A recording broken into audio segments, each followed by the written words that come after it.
YKTR Sports Nation, we are dropping close this Sunday, 6 p.m. All the boys were down sick last week, but we're launching a very long episode of Life at YKTR. Will be followed by some merch as well. It's our core collection. We've got our black, we've got our dove grey, and we've got some heat rolling through there as well. So 6 p.m, don't be late, www.yktr.com.au. See you guys there. Help yourself. So when you talk about the nights being your ex, what was that like? Was that like being at a nightclub and seeing your ex hooking up with someone better? Someone better, maybe. Was that? Why didn't they play like that the last 5 years when I've been supporting you? Yeah, my whole life. They had a red hot crack. YKTR Sports Nation, welcome back to the Body Science Content Studio. We're down a number today. Jackson's got COVID, so I'm stepping up as the Jacob, the host, and joined as always by my good guy, Skip Escape. What's up, baby? Dap up DC back there. Who I'm going? Have a good show, Des. I'm going after Kobe today. He's my guy as well. Go the Cobes. Before we jump into the show, can you guys please do us a favor and smack that subscribe button? It does help the boys with the algorithm. We're trying to grow. We're trying to be the best sports media company in the whole wide world. No Jacko today. How do you feel about that? It's exciting. It's exciting. There's an opportunity for Jacko to be brushed, our punching bag. Nah, we miss Jacko. I love what he brings, obviously, to the show. He does a really good job of hosting. It takes a little bit of pressure off yourself. Now you said that, you don't have to be as takey when you're in the hosting role. So now it'll be interesting to see how it flows. We love Jacko, and hopefully we'll be back soon, eh? I love Matty Johns and Den and Kemp because they host shows. They don't really have to formulate opinions. So I'm just going to sit on that little fence there and go either way. Okay. Plus my team got pumped on the weekend, so I can't be talking shit anywhere. All right, guys, we're going to roll into 3 of the best. Actually, it's going to be 4. First things first, Scope's going to give a bit of a shout out. NRLW expansion announced for the 2022 season. The girls' salary cap is going to be going up to $350,000 per team. This will increase the average salary of 28%, and the clubs will be given full ability to contract up to 2 marquee players as full-time employees of the fucking girls. Well done, the girls. Hey. Chico brought it up during 10 out of the 10, but I wrote down a note for myself because I wanted to talk about it. I watched the 2 games on Sunday, the Broncos versus Dragons, which was a really good game. I've been telling you about the Broncos girls, like talking, when we do our betting and whatnot. I said, watch out for the Broncos girls, man. Obviously, if you've watched a lot of the competition over the years, Broncos are the dominant team. They're stacked with Queenslanders, like I spoke about on 10 out of the 10.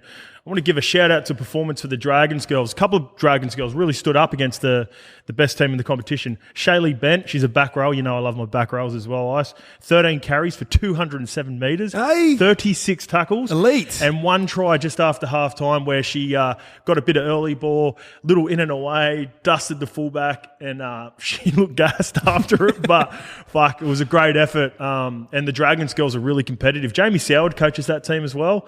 I seen him interviewed maybe halftime or just before the game. But I'm really enjoying watching the women's game, man. I think it's I'm pumped for the girls. They're starting to get some recognition. I think if you're a sponsor, getting on the back of the girls, obviously they don't make the money that the footy players, the NRL players make on their salary, but with regards to sponsorship, there's definitely a market there for the girls. They're very marketable. Do you reckon the NRL should open up a different platform where we could potentially sponsor individual athletes as well, almost like how they release the college system? Yes. Do you reckon that'd be a good idea? Well, at the moment for the girls, with regard, where their salaries are at the moment, I know that managers are paying attention to it. I know our management group, yourselves, Pacific Sports, who manage me, they've got a couple of girls on the books as it is. I know there are opportunities for the girls to make some money, not only with the brand, but just like their own personal brand, which is cool to see. You see some advertisement like Jessica Surges. She's a big name player for New South Wales. She's got her own ads that pop up through the game with nutrition companies and whatnot. So I'm happy for the girls. I just wanted to start off and give them a bit of a shout out. You'd love to see that. So obviously they're not getting paid as well as the guys. And obviously it's a new sort of concept that's coming. Not a new concept, but we're trying to grow that part of the game as well. And it's very important. But I think that would just be a great way to open up. Like they could potentially earn extra revenue through other sources as well. I think that'd be a great way to sort of get these girls paid a little bit better. Yeah, for sure. Now, apparently they spend... Oh, no, actually not going to dig into that. Start bagging the NRL straight away. Like the integrity unit. Apparently they've got couple of $1 million worth of budget to run their job over the course of the year. Yeah. Surely allocate that sum down to the girls. Yeah, let's do our research on it. Make sure we come back with all the right stats and that, and then we'll just think of ways. Maybe a little, start this sports show with about a couple of minutes just on the girls, how we can improve the game. Or I definitely want to, highlight some of the girls that have, good performances to start the show. I think love that scope. I think it's important. All right, great headline here. No Cleary, no worries. The Panthers roll through Manly. Alarm bells ringing for Manly or what? It's first round. The performance wasn't great. Being a Manly fan, I thought just in particular through the middle, Manly were dominated through the middle. It's an interesting game coming up. We'll probably get to it with Manly and Roosters. Looks to be a massive clash now because someone's going 0-2. Both forward packs were dominated. Really, like you look at how well the Knights performed against them. I thought Isaah Yeo. He was the performance of the weekend for me. The way he can not only, gets through his work, his stats will speak for themselves, and I'm sure he had massive numbers. I haven't even had a look. But the way he dictates a game and controls a game and works in unison, in particular with James Fisher-Harris. The thing I love about Isaah Yeo and Fisher-Harris together is they both know what their roles are and they do it extremely well at a high level. Fisher-Harris doesn't he doesn't try to be that mad ball. He's got a nice little offload. He gets in contact and he can pop the ball, but he doesn't try to do what Isaah does. And I've always said this. This is like when if I was coaching a team, for instance, I would give some people would have a license and some just don't. You know how you would nice being kicking yourself. lines, mate. Kicking license, passing license. Sometimes you've had middles before who try to overcomplicate it and they think they can be Jakey Javojevic or Isaah Yeo. You're better for us, any particular forward. Some forwards should just be get to a spot, get a quick play the ball. You develop a passing game as you go on. It's not like you go, let's not work on it and just keep them pigeonholed for their entire careers. But until they get to a point where they're seen enough at training. Got to earn your respect, Dave. Got to earn your respect. And I think, Isaah and Fisher-Harris, for what he's achieved in the game, and he's renowned as one of the premier front rowers. He doesn't overcomplicate his role, mate. He knows exactly what to do, and Isaah uses him up perfectly. And then they get guys like coming off the bench who do the carbon copy when they come off the bench as well. Yeah, 100%. I agree with you. Manly got absolutely bullied. And I was looking at that Manly team list last week and I'm like, I can't really find a weakness. For me, their weakness is outside backs right now when Tommy's not flying. If Tommy's not doing all the things that he needs to do, their outside backs carries aren't that strong. Yeah. Saab's a big, tall thing. You can get underneath him. Garrick's not the biggest dude, but he can score a try. And then your two centers are like a bit smaller. Then you roll into someone like a Moses Sully and Zachy Lomax that don't have that dynamic appeal about them. But I agree with you. If Isaah Yeo, elite, where do you put him in the game's best 13s right now? He's number one for me. Number one. Yeah, he's taken number one. Like when you throw out rankings, sometimes it can be controversial. When this is for I'm not talking about in 2 years. I'm not talking about 2 years ago. I'm talking about right now. If I have to pick a 13, Isaah Yeo's my 13. And you know how much I love Jakey because I've played with Jakey. I know what he does. I know what he represents. And Cam Murray's up there. Cam Murray, Victor Radley. There's some fucking really good 13s. We mention them all the time. Jason Tomalolo, who's probably, hasn't been playing his best for the last year or so, but he's still if you put him in the Roosters. You just stole my take, Jackson. Oh, did I? That's one of my takes coming up. Okay, there you go. No, I haven't even seen it, but you don't sleep on Jace. We're blessed with some really good 13s, and they're so important now. They're the extension of the spine. Everyone knows that now. You've got to have a good 13 to win a comp, I reckon. SOS. Save our soul.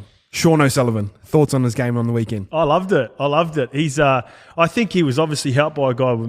We're talking about Isaah Yeo, but I love the chat after the games too. He talked about the important thing for him was the kicking plan, which him and Jerome absolutely nailed their kicking game. People were talking about, they kept on suffocating Sabi, putting him in the corner. And when it was his opportunity, because Isaah opens it up so much for you, you can get caught. There's so many options. The beauty of what he did was by the time it got to him, because Isaah had opened it up so much, he could have played short, he could have played long. He almost scored one too when he got through, bro. Yeah, but if he had a touch more pace, mate, he's through. He was stuck on the fucking treadie, but he didn't overcomplicate it. Once he got to him, he seemed to make the right pass, the right play, the right kick. I'm always happy for him. He seems like a good dude. Like I've always heard good things about him from players that know him, and he's known those boys for a while. So to come back, play at Penrith Stadium, he's a Paddy's boy too as well. So they had a few of them in there. I think they had 11 or 12 in their starting lineup, which is crazy. When you can come through, you come through with guys, and he goes away and comes back. I've always said this about Sean O'Sullivan. Like, even though he's not the most naturally gifted in terms of athleticism, he's always organised, and he roll into a system like Penrith. He just sort of plugs in, understands football, and put on a pretty good game as well. So, for sure. Shout out Sean O'Sullivan. I gave an analogy for him over the week, and I said this to Scope. It reminds me of Dellavedova. Yeah, Delly. He's not probably not the coolest dude to watch, and probably not as fluent as your Shawnee Johnsons and your KPs and guys like that.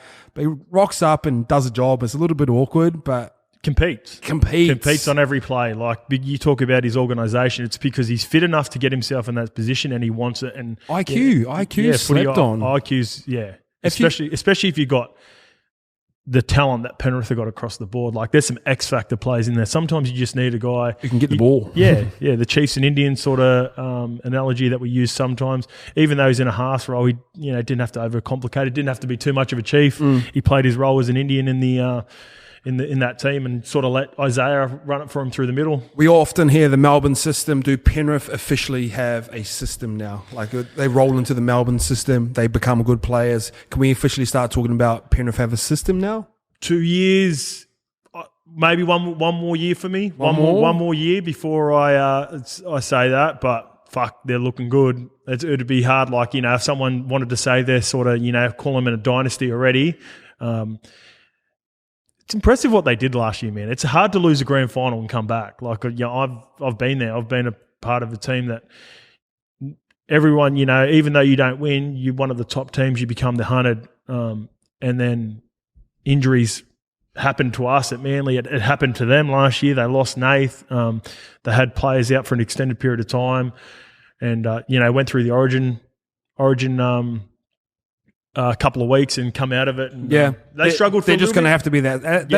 That's the byproduct of being a good side. Everyone comes after you, and you become Origin players, so everything gets a little bit harder as well. Shout out to Crichton. I thought he was a lead as well. Yep. And I thought Liam Martin had a spring in his step as well. He's a weapon. Look at that Craig Fitzgibbon line speed from 2002. He was flying out of there. Yeah, who is he like? He's like a combination of Nigel Plum and Craig Fitzgibbon put together, Because Nigel Plum with a bit of athleticism. Oh yeah.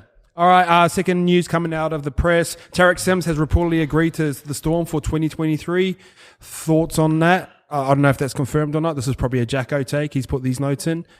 I think it's definitely for me. It's definitely been rumoured, and where there's smoke, there's fire, especially with Melbourne Storm. They're losing Felice and Kenny moving on next year. They need a big dog in there, don't they? Yeah. Jesse. He's just the type of guy that would suit Melbourne to a T as well. Like he's, any player suits Melbourne. Melbourne they bring out the best of them. You can see some of the performances already from the weekend, but they're not getting a knockabout from Q Cup. They're getting TARIQ Sims. He was literally one of the best forwards in Origin last year. Yeah. Well, he was the best. Yeah, he was competing. I would have had Tommy Turbo was my player of the series, just over Latrell. I had them 1A, 1B, and then TARIQ was next for me. Awesome. I love that. So, obviously, if he goes down there, we'll be good. I can see them picking up a few more guys. They're just going to have to. Yep. But I think it's a great signing for them as well. Yeah. Obviously, Jacko's got there. They can't move to Melbourne this year because salary cap's too tight.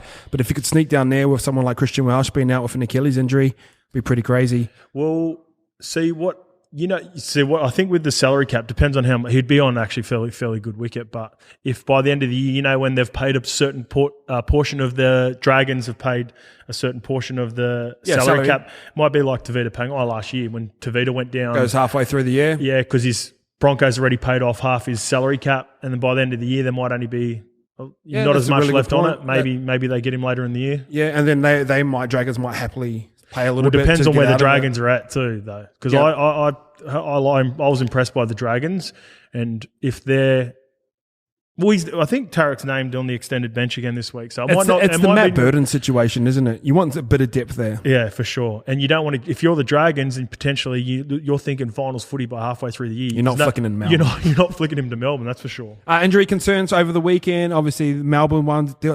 Someone messaged me last night, and don't quote me on this. Apparently, there's 22 injuries over the course of round 1, including head knocks. Yep. Anything of concern, or just...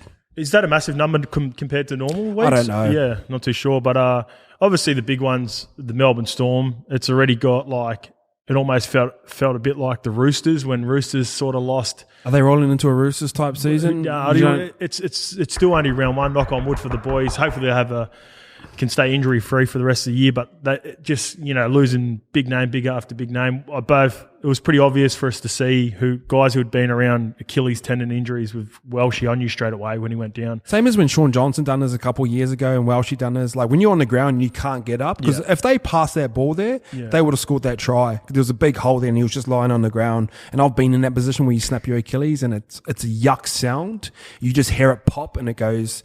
You just lie there and you touch and you can't stand up, bro. It's so and it goes scary. all numb, doesn't it, too, for initially. So, obviously, speedy recovery. George Jennings was a sad one to watch as well, who's someone who's been riddled with injuries. Whenever he goes well, he always seems to have an injury. Those ACL ones where no one's around you, pretty scary to watch as well. Shout out Sean Johnson, Dallin as well. A couple injuries. They'll be back in a couple of weeks. Nothing too crazy. Now, boy, Cheese, broken hand.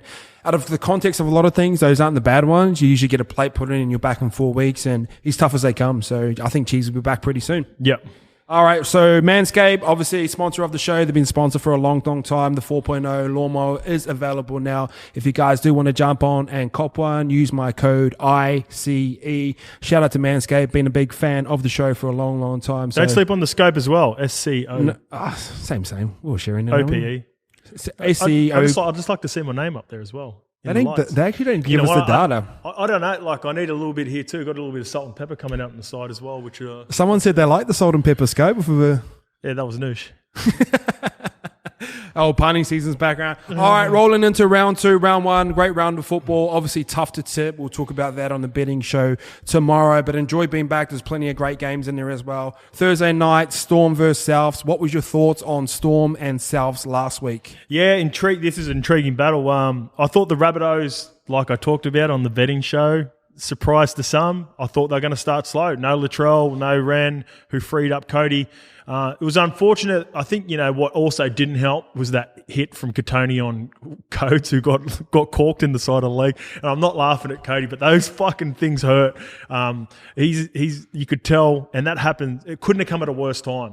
When you get a cork ice, as you know, it's one of those weird injuries. It was like 2 minutes. You got to play on it because you can. But it hurts like fuck, right? And if you come off, you're a cat. Yeah, and then it was a couple of minutes before half time. So as soon as he would have come off, like Cody would have had to just sit on the bike and get it going. So you could see he was hobbling around, but he'll be better for the run.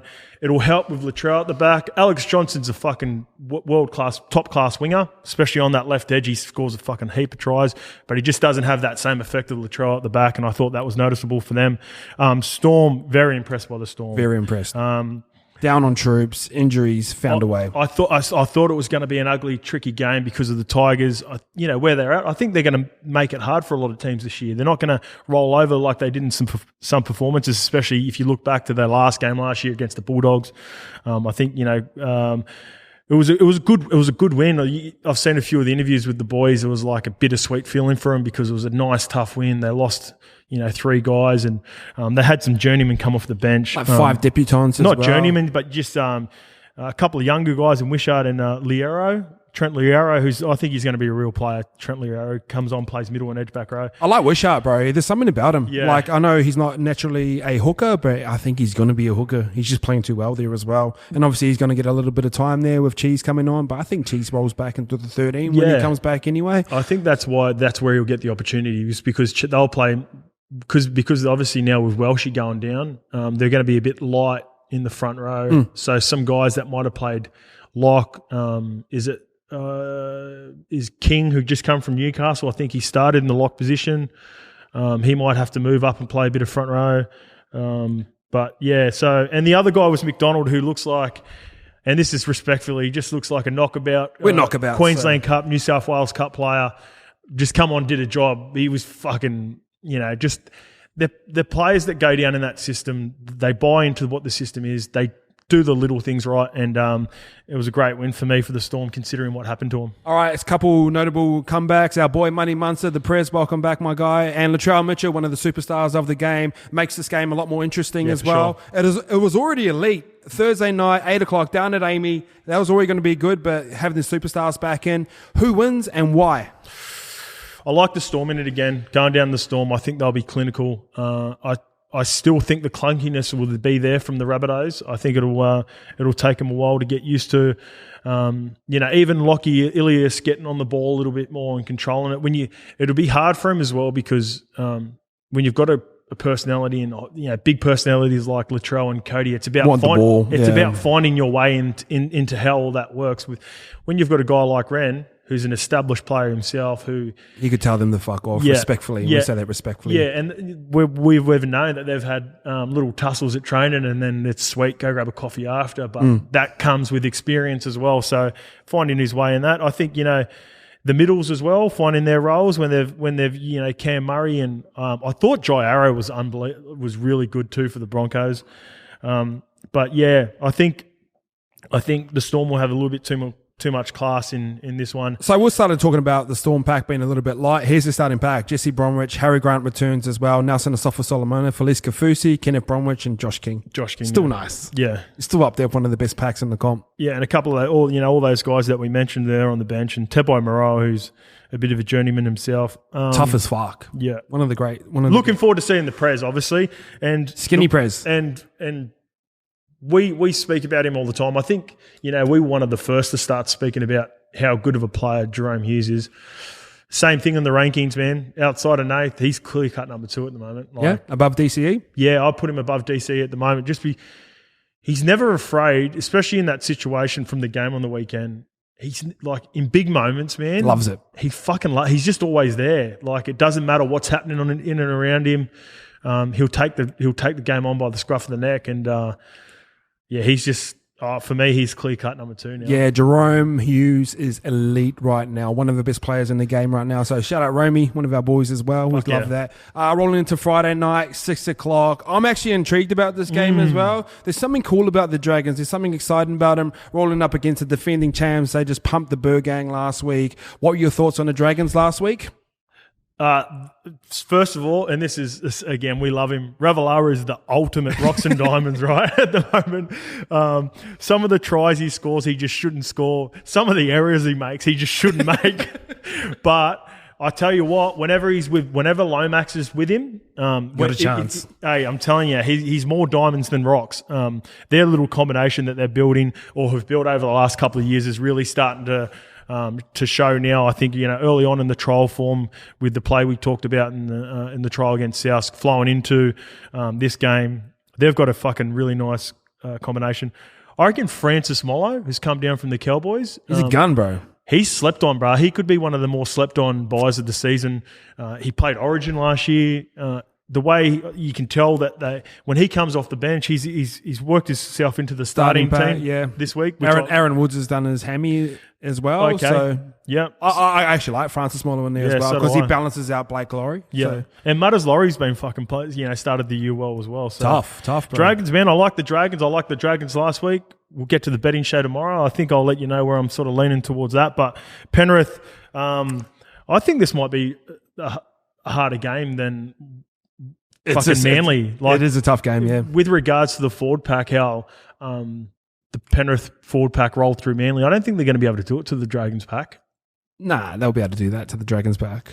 Go look through it. So Francis Mollo, Blake Laurie. So Fisher Harris is just going to pump everyone. Jack Bird, Jaden Seward, Jack DeBellin. Jack DeBellin's fucking. You're not bullying Jack DeBellin. You're not bullying Jaden Seward. No. Jack Bird's Purdy will have a crack.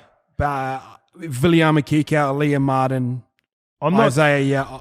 I'm not talking down the Penrith player. I just reckon I'm going to enjoy. Do this. you know what? They'll stand up for the first 10, 15, but I reckon Fisher Harrison out of 2 elite right now. Obviously, the Penrith boys got the job done. Everyone was sort of riding them off, ourselves included.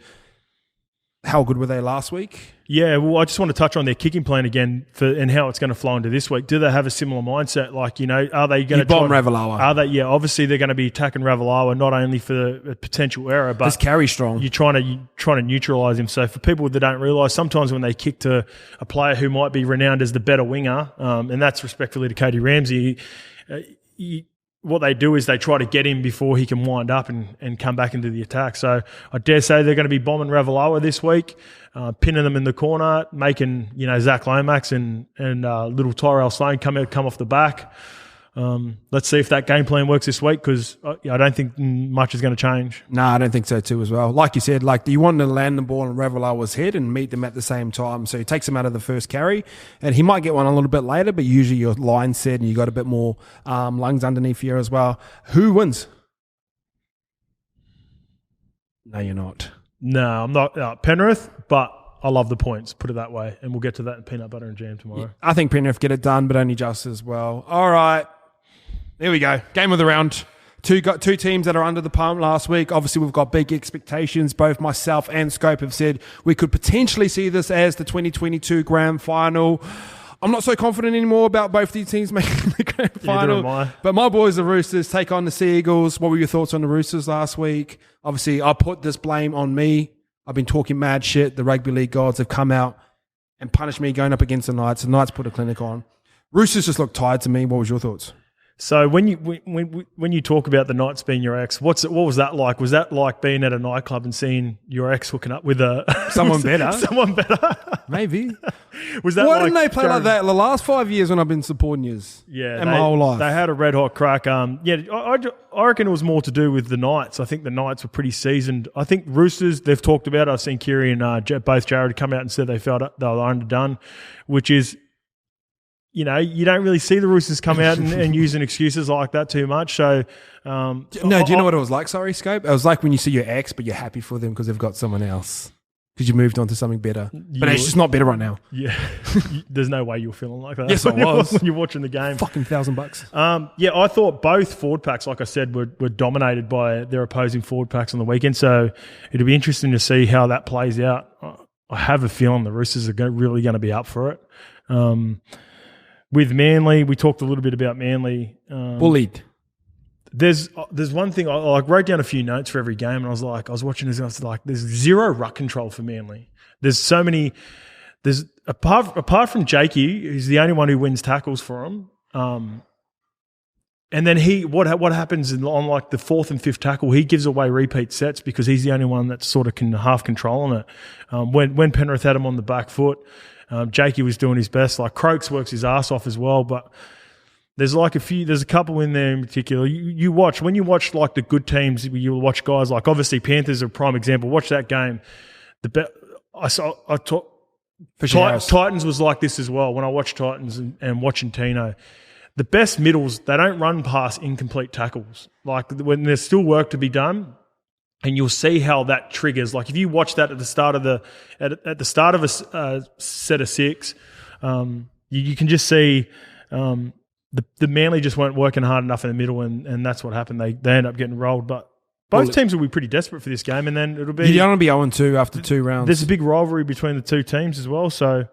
one thing I wrote down about the Roosters, another thing I wrote down about the Roosters as well, why I couldn't understand why Joey Manu was on the wing and Momorowski was in the centres.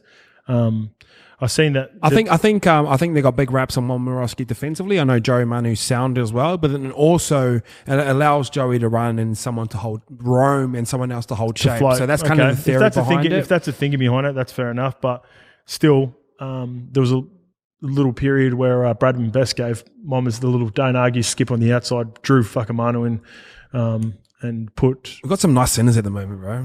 Really nice centres. Yeah. All right, Scope, you game off your heart or your head? I'm undecided on this one. I'll wait till tomorrow. I just want to sort of see how this plays out in the next couple of days. Yeah, and then also we want people to view on peanut butter and jam because everyone knows Skipper provides. He provided well last week. So I reckon Friday night we're at the Sydney Cricket Ground, 8 o'clock. The boys won't be gassed anymore. You're playing under the bright lights. I think the Roosters get it done, respectfully to the Bird Gang. All right, rolling into Saturday, 3 o'clock. Could be an interesting game, fun one. We said this about the Titans very early on. We feel like their attack is always going to be their best form of defense. Yep. They rolled up to Para. Probably should have won, respectfully. Yeah, they come back and had some nice touches. They're going to be the entertainers going up against the Wires who are down. Shawnee Johnson, Ash Taylor comes back into the fold as well. What's your thoughts on the Titans game last week? I thought they were pretty unlucky. Like the bounce of the ball, obviously the big one that stands out was the try that led to Mitch Moses puts up that midfield bomb that floated 60 metres, hits the pad, comes back in. But you know what? And this is the sort of play, and we talked about Dill Brown. Shit that's become like might look lucky comes through effort. Like if Dill Brown's not chasing that ball like he is, I thought they worked really well in unison, those two guys together as well. That's more to do with Parramatta Eels, but yeah, they got the bounce of the ball. Titans were impressive, man. I like them. The way that they showed grit. For me, Parramatta are one of those teams, maybe a bit like the Broncos and who else? Like Manly at Brookie are hard to beat. Like they've got a true home ground advantage with that at Bank West. When I was watching that game earlier, I was thinking, fuck, Parramatta can blow them out here. It looked like it was going to be a bit of a score, but Titans showed a lot of grit. You talked about, I mentioned Tino just before. You can see why he's captain.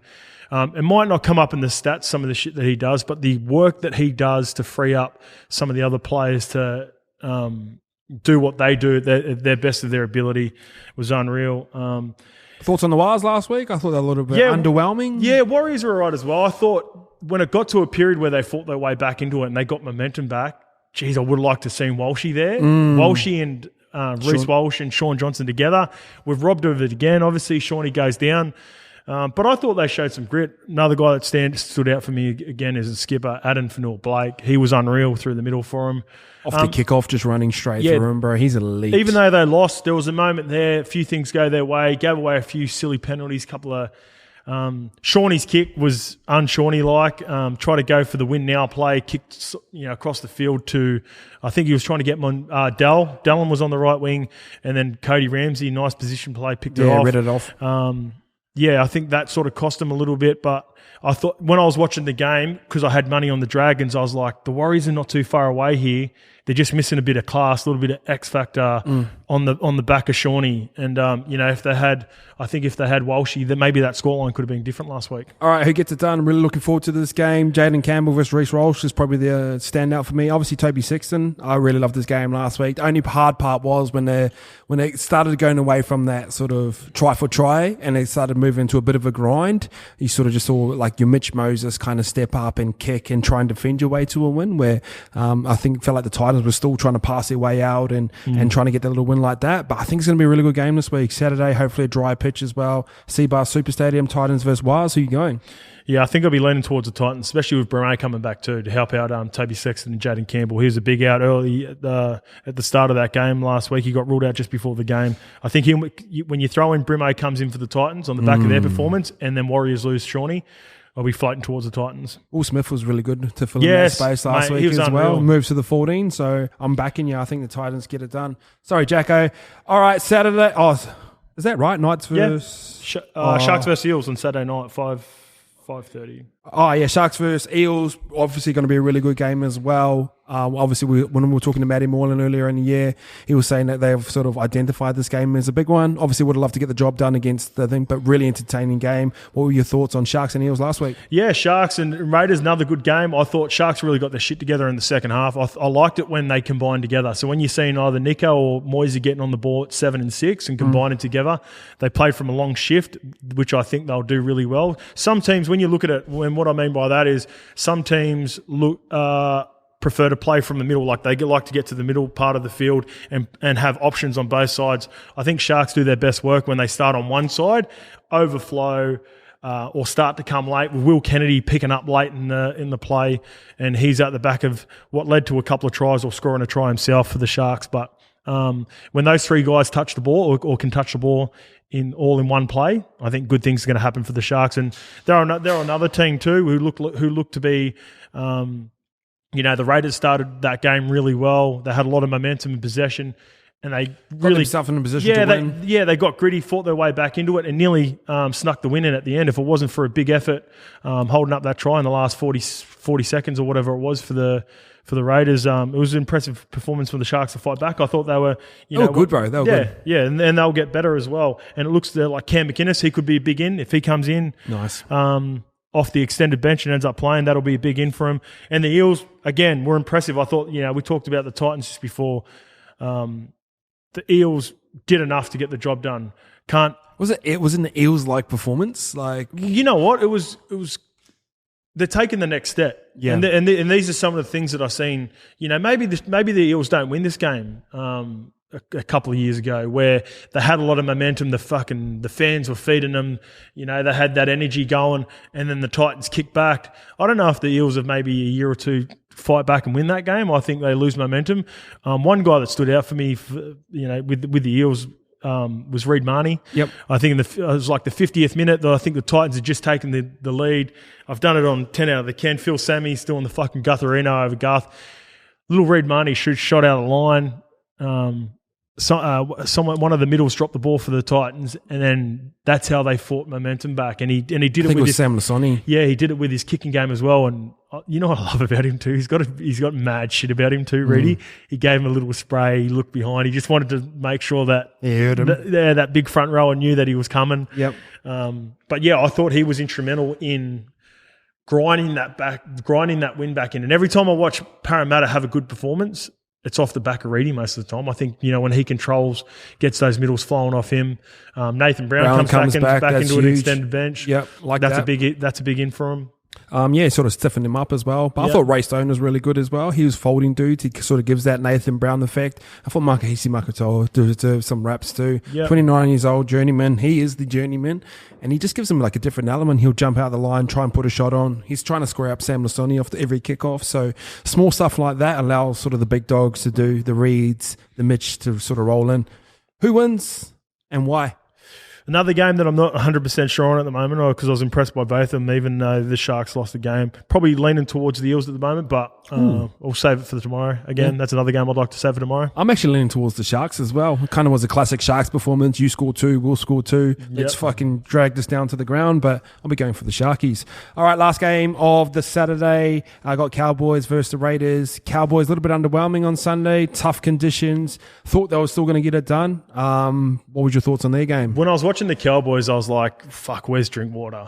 And that's respectfully to the two other boys. It's we mentioned him as well. There was a moment where the Dogs were being the Dogs of the past 2 years, where they were trying to give the game to the Cowboys, and Cowboys just didn't take advantage of it. And I think that was on the back of the two boys. I think obviously the break from Dearden was elite, but just a few bad kicks. They look like the halves weren't in unison with the centres and Hamiso as well. I thought they looked a bit clunky when they obviously looked really good in that last trial against the Broncos. Even Kyle felt with Peter when Peter was going skipping across flicks and he's already dropped under. Hold your paint. They looked that clunky. Game could have been a lot different. That was a close game. The conditions looked really tough. We talked about it as well yesterday with Chico. Sometimes when you go up and play up at Townsville, the conditions are awful, just especially coming out of summer. That looked that hot. Everyone looked gassed after the first 10 minutes. So maybe we'll put it down to that, but Raiders were impressive. I like them, man. Yeah, Raiders were impressive. They're a team that I started to jump on a little bit late, and I got you on my bandwagon as I was on them before you. As we talked about, as the show progressed. This show we progressed, but Raiders were really solid. I thought their pack, who is going to be one of the better packs, front rows, Josh Papali'i and my boy Joey Tarps, just really kicked the season off well for them. I thought they were unreal. Their left edge is fucking so powerful, bro. It's going to be an intriguing battle because Peter Hiku's a really good defensive centre, one of the better slept-on defensive centres in the competition. But Matty Tomoko, Nick Kotrick, and Jack Whiten, huge. And then you throw in, mate, Hudson Young looks like a handful because he never gives you an easy tackle as well. He's one of those guys that can run with a bit of momentum, stop, bump, turn around, skip, drop underneath, fucking do everything he can possibly to make it the hardest tackle. I remember when I was watching the start of that game, I was like, fuck, it would be, if you were defending on the right edge for whatever team that's coming up against the Canberra Raiders, yuck. it's yuck. And Semi Velame as well. He like that's the first time I've really been come out of a game and gone, fuck, he was impressive. You run a nice line. Corey was nice for him as well. I like Elliot Whitehead playing middle for him as well. So do I, bro. So do I. We talked about the 13s, how important the 13 is for now for him. I thought when they lost momentum, he probably started going a little bit too sideways for mine. Not only even throwing the ball, he started skipping around a little bit too much. But when they were on the front foot, he was playing nice and direct, which can happen if you're not denting the line as much. But it'd be hard. It'd be hard for me to pick anything but the Raiders based on what the Cowboys tossed up on the weekend. But touch up or not touch up? I think Cowboys would just make it tricky for teams to go up and play at Townsville. Yep. At that, it's the opposite end of the spectrum. Canberra, normally cold, miserable, training in. I'd rather play in the cold than the humidity. Yeah, but just the conditions that they train in and then going up. If it's another hot, humid day, it could Saturday night. It could level it out a little bit more, So, and whether the big pack for the Canberra Raiders handle it, because there could be a few forwards that their asses hanging out. Once fatigue gets you in humidity, it's hard to drag it back. Like when you're cold, impossible for me. When you're cold, you can always play. Like we played a game in Christchurch one time against the Roosters when Kevin Locke wrapped around that goalpost. Yeah. Right, it was like 2 degrees. Yeah, that looked awful. Right, it was freezing, and like we're at halftime, we're running around, coldest I've ever been. But I'd rather play. And in you the try cold. to run yourself into it's that cold that you try to do more to stay warm. Yeah. All right, Sunday afternoon. Got the Knights, super impressive last week. The X going well, going up against the West Tigers as well. This could be a really interesting game. Go either sides. What were your thoughts on the Knights? They looked like they had energy, and their attack looked way different than what it was last year. Obviously got the 8th up there doing his thing, but it didn't look like super structured. Like all their players look better off when they're in second phase. I've seen Joey talk about it. And golf clap for the Newcastle halves. We've been critical of them. I know a lot of people have been critical of what they could produce. Have you? Unreal from them. Clune and Clifford were really good for him. When I looked at the performance, and I was as I'm sitting there and I'm like, with about 20 minutes ago, I was like, Knights got this. And the best thing about it was, when I looked at that game, I thought KP was going to have a 10 for them to be a chance. Agree. But Kalen Ponga was just all right. He was just nice. Like, he just did his job. I thought their forward pack was impressive. In particular, Tyson Frizzell and Mitchie Barnett coming off the bench. What about Frizzell with the little tip on as well? Yeah. Like just a little subtle touch to his game. Yeah. Well, he's an Origin player, and they're going to need him to have performances like that on most weeks. I think I think they caught Roosters off guard for sure. Little Kurt Mann getting underneath, like we talked about. Jared, bro. Yeah. Well, one of my concerns was the physicality. So she, sort of starting Mitchie Barnett and then bringing Kurt Mann on, but Kurt Mann's well and truly held his own in that battle. Got under Jared. Led to an error, a couple of tries. So, mate, it was unreal from the Knights. I'm happy for him because I didn't give him a chance against the Roosters like most, I think. Shout out Knights. You guys were awesome. We'll say that we obviously took our licks, but fucking it is what it is. So shout out Newcastle doing their thing. I don't mind taking a lick, round one, who gives a fuck? Yeah, but we all want all the boys to go well. Sometimes when we pick against players or we're critical or whatever, we're not like, some other media outlets where they'll keep banging it because they want to be right. Yep. Fuck, I love being proven wrong. Like, that's why I said, that's why I want to give the boys a golf clap because... And you know me, Scope, I'm friends with most of my exes as well. I want to see my exes do well. Yeah, you are too. We're both like that. Maybe made to be an ex-boyfriend. West Tigers, man, something a little bit different about the West Tigers, but something that's still the same. Went up against a super talented, tough Storm side. Held their own, respectfully. Yeah. They were. I had a feeling they were going to make this tricky. This is the sort of price that I like the Tigers at. They go into a Knights team that, they had a good performance, but a lot of people would say that they, overachieved in that game and sort of snuck up on the Roosters. This is going to be hard for the Knights to play against the Tigers after that. I think so too. Yeah, so I can see where you guess I'll be leaning. Big performances again. I think the way that the Tigers pack in particular share the workload. I just noticed that I love their edge back rowers. Tuolangi. Shout out to Tuolangi. Where's he come from? He's a Melbourne Storm junior. So he grew up in Melbourne and he was part of their development system. I don't think he ever played first grade, but he stood out on the weekend. Yeah, I was like, he stood out in the Manly game, Manly trial for me as well. I think he scored a try or got disallowed in the Manly trial as well, but runs a nice tough line. The reason I noticed it because our little mate Dudley Cherry Evans was thereabouts as well, so that stands out for me straight away. I like to poke him when stuff like that happens, but Tigers. This could be a game for him, man. This could be I reckon the value is definitely there, which we'll get tomorrow in the show, but. This could be a tricky game for the Knights, coming off a really big win, going into a team like the Tigers, where now everyone expects them to beat them based off round one's performance. Gun to your head, who wins?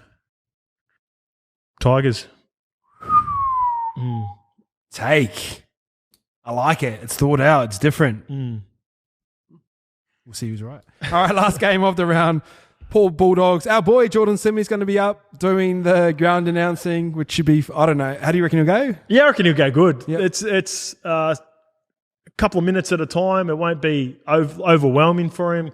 They'll have a bit of a plan going into it. So I think, they're obviously playing the Broncos too. We know a few of the boys that play for the Broncos, and Jordan Ricky in particular, I think. He's been in contact with Jordan, and Jordan goes, "Don't make me laugh if you're out on the field." So what happens is you'll probably see Simi. You won't see him on TV, He's more not on TV. It'll be on the ground just before the game, maybe when the teams are warming out on the field, if they still do that. I'm not too sure what happens with that stuff, if they let him go out in the field. And then again at halftime, he might be going around interacting with fans. And so if you're a YKTR fan and you see Simi there, make sure you dress all in your YKTR kit. Try to get a picture with Simi, and we'll chuck it up on the page or whatever. What's the turnout there going to be?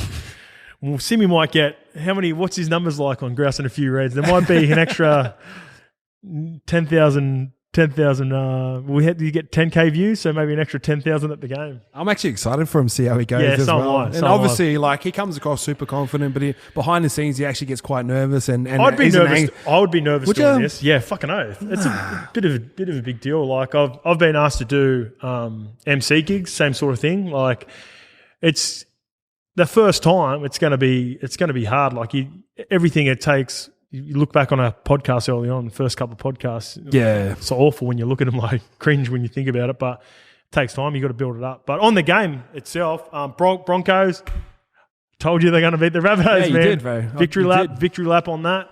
I liked what I seen. I just thought, in particular, the halves. That was my main concern. I was like, they were good, bro. Are Albert Kelly and Billy Walters. So this is what I want to talk about. When I was talking about the Sharks playing off predominantly, they did their best work playing off a long shift. I thought Broncos did their best work playing from underneath the post, where Billy Walters didn't really overcomplicate it on the left edge. I thought, he ducked under and nearly scored a couple of himself. Whereas Elby, like every good half, when you got a guy like Tony Staggs there and Selwyn Cobbo on his outside, he just got some nice early shape. Hands will do. Fucking straight to Katoni. You do the rest. Push up through the middle because something might present itself. They were unlucky with that forward pass, but he's a footy player, Albert Kelly, bro. Like, he got back. He was under the pump to get back on side originally, and I thought, fuck, they might call this back because I didn't think he was going to get back on side in time. He got there. He got the 10 metres and picked off Cody Walker, took it to the house. I love Albie. I've had a bit to do with him over in the Super League, so I'm fucking so happy for him. He maintains and keeps that spot, and Billy Walters will roll into that 14 role. I'd imagine like Tyrone Roberts come off the bench. Another little shout out to the other part of the spine, the hooker, Jakey Turpin.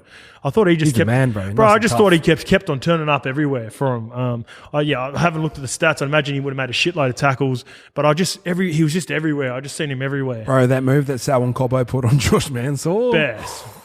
Bro, that's elite, bro. That's elite. Selwyn's going to be nice. But when you're a first grade footballer and you get spun around like that, it's like, oh shit. Bro, you put a clinic on him. All right, what were your thoughts on the Bulldogs last week? Obviously a little bit underwhelming. Bro, you look at their side. They've got such a great side. Just haven't clicked yet at all. Yeah, clunky. And it's going to take time. You expect it to take time as well. How long's time?